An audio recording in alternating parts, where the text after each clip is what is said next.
Teju vai Rīgas pievārtē atrodas plašs un cilvēku pilnīgi neapdzīvots apvidus.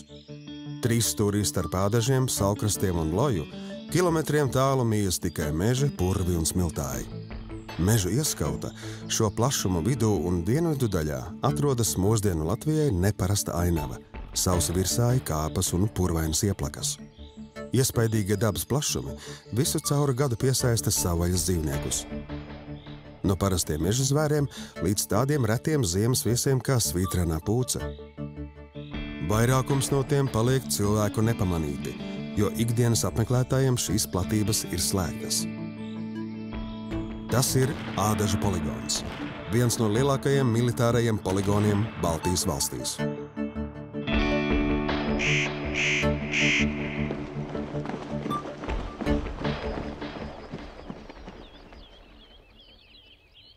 Lielākajai daļai no poligona, kopā ar dažām blakus platībām, ir piešķirts valsts un starptautiskas nozīmes īpaši aizsargājamas dabas teritorijas status. Aizsargājamo ainavu apvidus un Natura 2000 vietas Ādažu platība ir 10,150 hektāru. Galveno uzmanību ir pelnījuši putni, kas apdzīvo sausos virsājus un klajos smiltājus. Latvijā un daudz viet citur Eiropā izzodošā zaļā vārna, stepes čipste un rubenis. Rubeņi ir nometnieki un visu gadu pavada savu riesta vietu tūmā. Gaļi dzīvo bariņos, kur tos vieno spēcīgas savstarpējas sāncensības gars. Ziemā tas vēl snaudaļo, taču uz pavasara pusi spriedze arvien pieaugs, lai izlaustos uz āru īstās riesta kaujās un dziesmās. Dabā nav brīvdienu vai atvaļinājumu. Arī ziemu tikai nosacīti var saukt par dzīvnieku atpūtas laiku. Aiz šķietamā miera slēpjas dabas mūžīgais zinējspēks – izdzīvošana. Viena dzīvnieka bojāeja var nozīmēt izšķirošu dzīvības turpinājumu citam. Pūces lieliski redz arī dienā, taču īstā maņa, kas tās baro, ir dzirde. Tā ir tik laba, ka šī svītrēnā pūce spēj saklausīt peli pat zem sniega un tad to nomedīt. Galvenā dabas aizsardzības vērtība Ādažu poligonā ir plašā atklātā ainava, ko veido virsāju un smiltāju mozaīka. Virsājs ir klajums ar sila viršu brūklaņu un miltaņu audzēm, kas veidojas nabadzīgās augsnēs. Tas var ilgstoši pastāvēt tikai vietās ar stipriem zemesēdzes traucējumiem, piemēram, ugunsgrēkiem vai vēsturiski mājlopu ganīšanu. Mūsdienās atklāti virsāji un smiltāji ir sastopami ārkārtīgi reti. Vairāk nekā 90% no atlikušās Latvijas virsāju platības atrodas Ādažu poligona robežās. Tā ir arī lielākā virsāju un smiltāju atradne Baltijas valstīs. Rubeņiem Ādažu poligons ir nozīmīga vairošanās vieta. To skaits poligonā pēdējos gados šķiet pieaudzis, iespējams pateicoties atjaunoto virsāju platībām. Riesta vietām rubeņi labprāt izvēlas arī purvus un nesen izdegušus virsāju laukumus.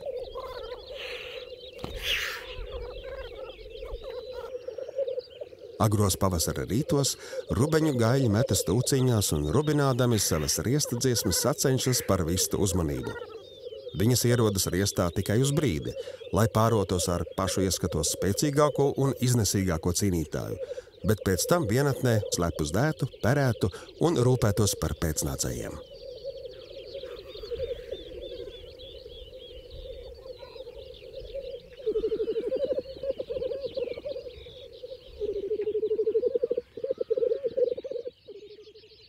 Atbilstoši nosaukumam, īsts klajumu un kāpu putns ir stepes čipste. Pie mums tā sastopama reti, galvenokārt jūras piekrastē. Ādažu poligons ir ne tikai lielākā šīs sugas atradne iekšzemē, bet vienu vietu Latvijā vispār. Liksdošanai stepes čipstes izvēlas smilšainas vietas ar retu augāju vai pavisam bez tā. Tās barojas ar kukaiņiem, veikli skraidot pa zemi, bet dzied no neliela paaugstinājuma vai lidojumā.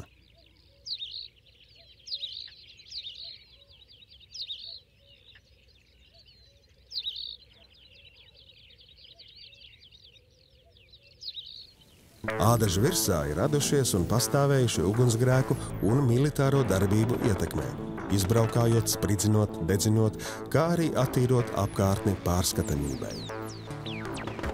Ādažu poligonā militārās mācības notiek jau apmēram 90 gadus. Pēdējo 20 gadu laikā mācību slodze poligonā bija samazinājusies, un lielas virsāju platības aizauga ar kokiem un krūmiem. Tādēļ papildus militārajai slodzei jau kopš 2008. gada Valsts aizsardzības militāro objektu un iepirkuma centrs veic koku un krūmu izciršanu, kā arī kontrolētu dedzināšanu virsāju atjaunošanai. Kopš 2014. gada virsāju atjaunošana turpinās arī Life Plus projektā Putni Ādažos. Pirms darba sākšanas Nacionālajie bruņotie spēki attīra atjaunojamās platības no nesprāgušās munīcijas. Life Plus projekta ietvaros poligonā tiek izmēģināts jauns virsāju atjaunošanas paņēmiens Latvijā – augsnes virskārtas noņemšana. Nelielos laukumos kopā ar augsni tiek aizvāktas tajā esošās barības vielas, palēninot šo vietu aizaugšanu. Šādi laukumi drīz kļūs piemēroti stepes čipstēm un citām sugām, kam traucē vienlaidus apaugums. Dabiskos apstākļos boreālo mežu pastāvēšana ir saistīta ar ugunsgrēkiem, kas retina zemsedzi un veicina priežu iesēšanos. Latvijā tā vēl ir pavisam jauna metode, kamēr citur Eiropā jau vairākus gadu desmitus sekmīgi veica meža zemsedzes kontrolēto dedzināšanu dabisko mežu atjaunošanai. Life Plus projektā poligona mežos tā paredzēta nelielā, 20 hektāru platībā. Dabisks boreālais mežs ir īpaši aizsargājams mežu veids Eiropas Savienībā. To dēvē arī par ziemeļu skujkoku mežu vai taigu. Raksturīgi retie un aizsargājamie putni šādos mežos ir meģņi un vairākas dzeņu sugas. Ekoloģiski nozīmīgākā no tām ir melnā dzilna. Eiropas lielākais dzenis, kas vienīgais nodrošina daudzus citus meža dzīvniekus ar kaltiem lielajiem dobumiem. Poligonā un aizsargājamo ainavu apvidū atrodas arī vairāki purvi – rampas purvs, ķēves purvs un dzērves purvs. Tie visi ir vēsturiski cietuši nosusināšanas un ugunsgrēku ietekmē. Tāpēc viena no Life Plus projekta darbībām ir rampas purva ūdens režīma atjaunošana. Šim mērķim tiks aizdambēti nosusinošie grāvi, bet no aizaugušajiem purva klājumiem tiks novākti koki un krūmi. Purvos un pie dažādiem uzpludinājumiem poligonā ligzdo neviens vien dzērvju pāris, kas savstarpēji sasaucoties plaši izziņo klātbūtni kaimiņiem un sancenšiem.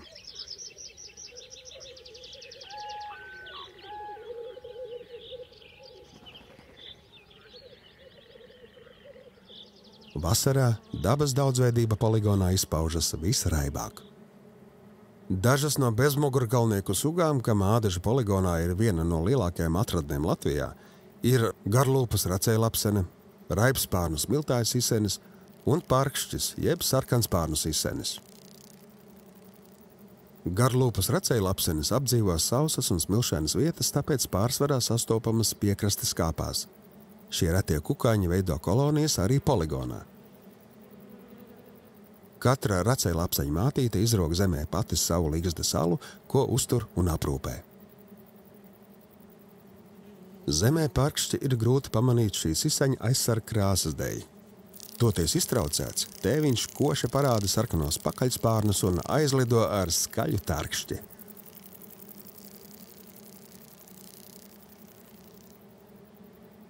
Viens no mazāk pazīstamajiem Latvijas dzīvniekiem ir gludenā čūska.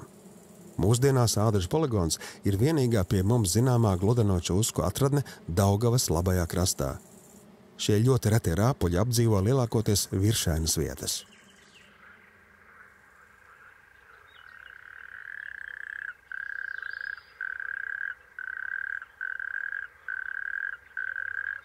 Mierīgās naktīs atklājas tādas poligona dabas vērtības, kas dienā paliek nepamanītas.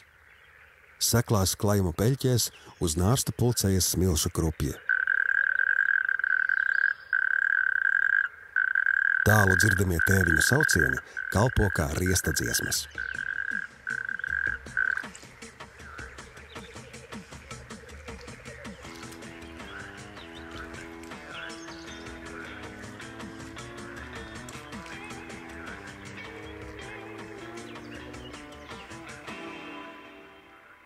skrēj aizaugušos klājumos visā apvidū, itin bieži dzirdami arī vakarlēpji. Tie ir īsti naktsputni, kas dienu nemanāmi pavada savu lielisko aizsargtērpu slēpti, bet rosās no krēslas līdz rītausmai.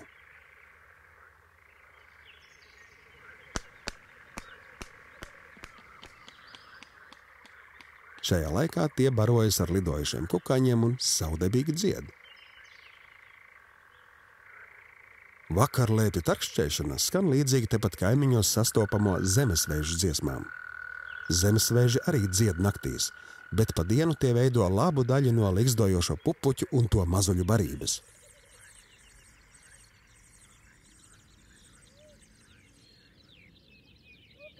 Šie dienvidnieciskie putni ir tuvākie zaļo vārnu radinieki poligonā. Līdzīgi tām arī pupuķi ligzdo būros un pārtiek no lieliem kukaiņiem, ko sameklē uz zemes un augsnēm.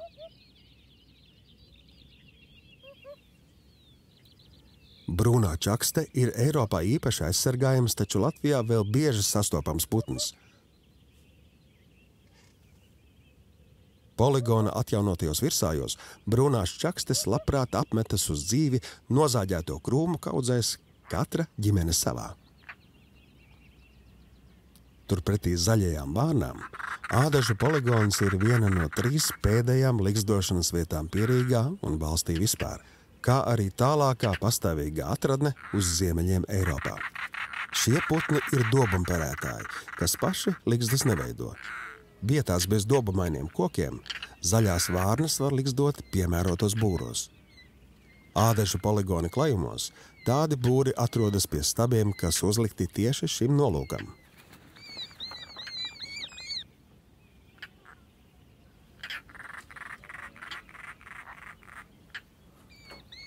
Dažkārt zaļās vārnas izvēlas ligzdot arī pupuķu būros, zemās līmeniskās kastēs.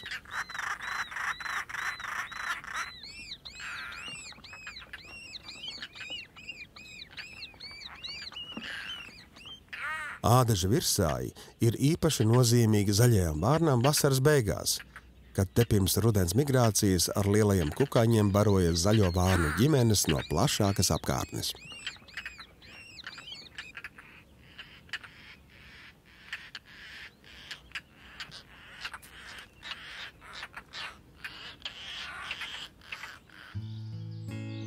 Poligona nomales veido meži. No dabas viedokļa vērtīgākie ir vecie un dabiskie boreālie meži, kā arī purvainie un staignāji meži teritorijas ziemeļdaļā. Mazākas audzes sastopamas arī citur, piemēram, Puskas upes leitecē. Puska ir lielākā no apvidus upītēm. Tā šķērso poligonu ar saviem līkumiem atdzīvinot vienmuļo klajumu ainavu. Poligona rietumdaļā sausā Priežu mežā atrodas 2 nelieli ezeri ar ļoti tīru ūdeni – Lielujkas un Mazujkas ezers. Kamēr dabas pētniekiem tā ir izzināšanas vērta, īpaši aizsargājama teritorija, karavīriem ādažu poligons ir militāro mācību un darba vieta. Te notiek galvenokārt sauszemes militārās mācības. Tostarp kaujas šaušanas nodarbības, spridzināšanas darbi un taktiskās apmācības. Savukārt ainavu apvidus ādaži uzdevums ir nodrošināt labvēlīgu aizsardzības stāvokli gandrīz 210 biotopu veidu, kā arī vairāk nekā 100 īpaši aizsargājamo augu un dzīvnieku sugu. Rodas jautājums. Kā var saglabāt tik izcilu dabas vērtību krātuvi skaļu un postošu kaujas mācību frontē? Militārās mācības ādažu poligonā nenotiek viscaur un nepārtraukti. Dabai ir pietiekami daudz netraucētu vietu, kur atkāpties un atjaunoties. Un tādas vietas tukšas nepaliek. Turklāt tās ir pasargātas no citu saimnieciskās darbības veidu iejaukšanās. Tas liecina, ka valsts drošības un dabas aizsardzības jomu pārklāšanās vienviet ir iespējama. Kad tās darbojas saskaņoti, iznākums ir veiksmīgs. Izcils vietējas, valsts un starptautiskas nozīmes dabas vērtību kopums vienā no reģiona lielākajiem militārajiem poligoniem. 2015. gadā izstrādātajā dabas aizsardzības plānā Ainavu apvidu un Ādaži paredzēti pasākumi turpmākām darbībām, lai saglabātu un atjaunotu poligona dabas vērtības. Viens no plāna mērķiem ir uzturēt atklātus un daudzveidīgus sausos virsājus ap 2000 hektāru platībā. Esošos un atjaunotos virsājus paredzēts izmantot militārām mācībām, kur nepieciešams tiks pielietota kontrolēta dedzināšana, pļaušana vai augsnes virskārtas noņemšana. Sadarbībai starp aizsardzības ministriju un dabas nozari Latvijā veidojas labas tradīcijas. Tas ļauj cerēt, ka līdz ar mieru sabiedrībā varēsim saglabāt nākamajām paaudzēm arī šo skartās un traucētās dabas mantojumu, ko pazīstam kā Ādažu poligonu.